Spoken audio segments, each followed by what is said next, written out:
মঙ্গলবার উত্তর মালদা লোকসভা কেন্দ্রের অন্তর্গত পুরাতন মালদা পৌরসভা এলাকার বাচামারি মোড় এলাকায় রামকৃষ্ণ পরমহংস দেবের আবক্ষ মূর্তিতে মাল্যদান করে এবং শ্রদ্ধা জানিয়ে এলাকায় দেওয়াল লিখনের মাধ্যমে নির্বাচনী প্রচার শুরু করেন প্রসূন বন্দ্যোপাধ্যায়।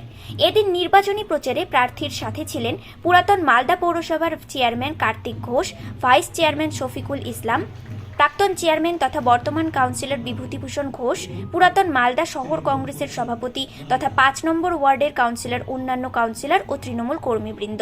প্রার্থীকে নিয়ে তৃণমূল কর্মীদের মধ্যে বেশ উচ্ছ্বাস লক্ষ্য করা যায় এবং কর্মীদের মধ্যে এই আবেগ দেখে জয়ের ব্যাপারে আশাবাদী তৃণমূল প্রার্থী। প্রসূন বন্দ্যোপাধ্যায় একসময় মালদা জেলার পুলিশ সুপারও ছিলেন। পরবর্তীকালে তিনি এই এলাকার ডিআইজি হন। সম্প্রতি চাকরিতে স্বেচ্ছায় অবসর নিয়েছেন। উত্তর মালদা লোকসভা কেন্দ্রে প্রার্থী করেছেন মাননীয় মুখ্যমন্ত্রী মমতা বন্দ্যোপাধ্যায়। এদিন কর্মী সমর্থকদের সঙ্গে আলাপচারিতা ও জনসংযোগ এবং পৌরসভার ১৯ নম্বর ওয়ার্ডের পালপাড়া ধানহাটি এলাকায় দেওয়াল লিখনের মধ্য দিয়ে শুরু করেন প্রচার। পুলিশ কর্তা অতীত, এখন রাজনৈতিক কর্মী, মানুষের জন্য কাজ করতে চাই বলে জানান তৃণমূল প্রার্থী। উত্তর মালদায় তৃণমূল কংগ্রেস প্রার্থী প্রসূন ব্যানার্জি জানান, আমি বিপুল ভোটে জিতব বলে আশাবাদী এবং বিশেষ করে যেসব এলাকা বিজেপির গড় বলে পরিচিত সেসব এলাকাতেই আমি থাবা বসাবো। আজকে মাননীয় মুখ্যমন্ত্রীর হাত দিয়ে পশ্চিমবঙ্গের বিভিন্ন জেলায় শিলান্যাস এবং ইনগ্রেশন হচ্ছে। তার মধ্যে মালদা জেলায় টোটাল অ্যারাউন্ড 67 ক্রোর্সের আমাদের শিলান্যাস এবং ফাউন্ডেশন শিলান্যাস এবং ইনগ্রেশন যে আছে আজকে হতে চলেছে, যার মধ্যে অনেকগুলো রাস্তা আছে আমাদের বিভিন্ন ব্লকে। তার সঙ্গে আরও বিভিন্ন প্রকল্পের যে আছে শিলান্যাস এবং উদ্বোধন হতে চলেছে। ইম্পর্টেন্টগুলো হচ্ছে বিভিন্ন জল প্রকল্প আছে, তার সঙ্গে আপনার আমাদের যে মিশন নির্মল বাংলার প্রকল্পগুলো আছে, আরও ডায়ালাইসিস ইউনিট যে আছে সেটা চালু হচ্ছে, সোলার লাইটস যে আছে সেটা হচ্ছে, খাদি কেন্দ্র দুটো নতুন চালু করা হচ্ছে, তার সঙ্গে আরও বিভিন্ন শামসি সাব মার্কেট ইয়ার্ড যে আছে তার ইনফ্রাস্ট্রাকচার আপগ্রেডেশন আছে। সো ইন টোটাল অ্যারাউন্ড 67 ক্রোর্সের যে আছে আজকে ইনগ্রেশন এবং ফাউন্ডেশন স্টোন হচ্ছে।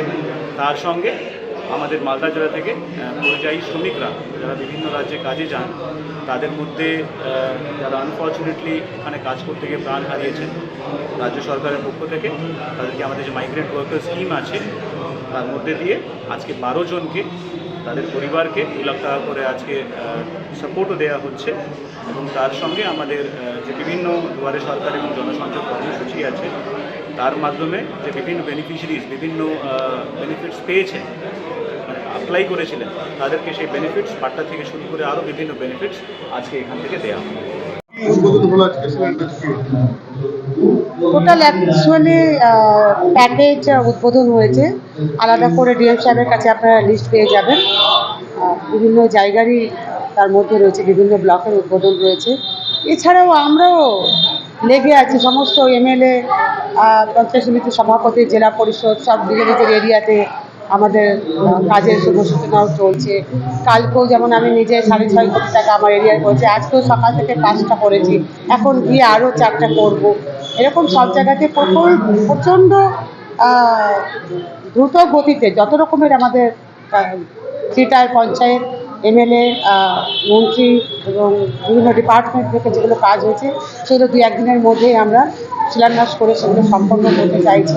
কাজের কোনো অসুবিধা নেই এবং আমরা যেখানেই যাচ্ছি বাংলার মানুষ খুব সন্তুষ্ট আছে, মালদার মানুষ খুব সন্তুষ্ট আছে কাজের জন্য কোনো এলিগেশন নেই। এবং আশা করছি যে দিদির এই উন্নয়নের যে ধারা সেটা আমাদের ভোট ব্যাংকে পড়বে এবং দিদি যেভাবে আজকে আমাদের সমস্ত ধর্মের মানুষকে আঁকড়ে ধরে রেখেছেন এবং যেভাবে শুরু থেকে সিএ এবং এনআরসির বিরুদ্ধে লড়াই করেছেন, এখনও পর্যন্ত তিনি সিএ এবং এনআরসির বিরুদ্ধে লড়াই করে যাচ্ছেন। ভারতবর্ষের মধ্যে একমাত্র বাংলার মুখ্যমন্ত্রী শ্রীমতী মমতা ব্যানার্জি, যিনি শুরু থেকে শেষ পর্যন্ত সিএ এবং এনআরসির বিরুদ্ধে লড়াই করছেন। সব মিলিয়ে বাংলাকে সুস্থ রাখা, ভারতবর্ষকে সুস্থ রাখা, এটা সম্পূর্ণরূপে ডিপেন্ড করছে দিদি মমতা ব্যানার্জির উপরে। তাই আশা রাখবো যে শুধু আমাদের পশ্চিমবাংলার মানুষ তৃণমূল কংগ্রেসকে আশীর্বাদ করবে তা নয়, বিভিন্ন রাজ্যের মানুষও তৃণমূল কংগ্রেসকে দূর থেকে আশীর্বাদ করবে। কারণ মোদিজিকে যদি রুখতে হয়, সিএ এনআরসিকে যদি রুখতে হয়, উন্নয়নকে যদি এগিয়ে নিয়ে যেতে হয়, পশ্চিম বাংলাকে যদি আত্মনির্ভর বাংলা গড়ে তুলতে হয় তাহলে মমতা ব্যানার্জি হচ্ছে একটা মডেল। সেই মডেলকে সামনে রেখেই আশা করছি আমাদের যে সর্বভারতীয় স্তরে ইন্ডিয়া জোট, সেই ইন্ডিয়া জোট সফল হবে। দিদি, আজকে প্রধানমন্ত্রী কোটি কোটি টাকার উদ্বোধন শিলান্যাস করেছেন। এমনভাবে করতে এই যে একটা কিছু ইদানিং দেখছি রেলের কিছু করছে, বাকি তো কোনো কিছু উন্নয়ন করেনি। এবং যা কিছু ইউপিআর গভর্নমেন্টের সময় ছিল সেগুলো বরঞ্চ সমস্ত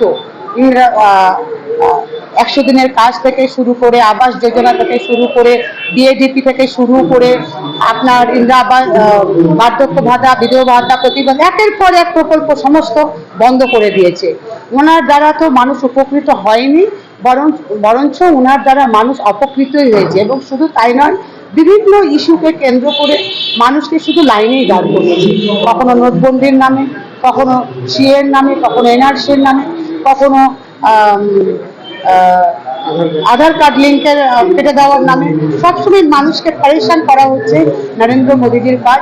একদিকে নরেন্দ্র মোদীজি মানুষকে রাস্তায় নামায়, অন্যদিকে মমতা ব্যানার্জি কাজের মাধ্যমে, ভালোবাসার মাধ্যমে, মানুষের মুখে অন্ন তুলে দেওয়ার মাধ্যমে বুকে টেনে নেয়। মানে বাংলার মানুষ আগামী দিনে সিদ্ধান্ত নেবে যে কার পাশে দাঁড়াবে।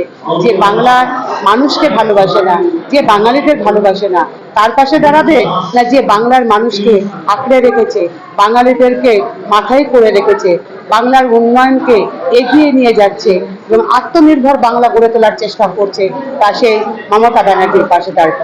এই সিদ্ধান্ত বাংলার মানুষকে নিতে হবে এবং আমার বিশ্বাস বাংলার মানুষ সর্বত্রই খুব বুদ্ধিমান এবং বাংলায় আগামী দিনে ভারতবর্ষকে পথ দেখাবে। তাহলে বাংলার মানুষ যে সিদ্ধান্ত নেবে নিশ্চয়ই খুব ভাবনা চিন্তা করে দিদি মমতা ব্যানার্জির সমর্থনেই সিদ্ধান্ত নেবে, এটা আমার আন্তরিকভাবে বিশ্বাস। আপনারা দেখছেন নিউজ প্রাইম টাইমস। সঙ্গে থাকুন এবং দেখতে থাকুন নিউজ প্রাইম টাইমস।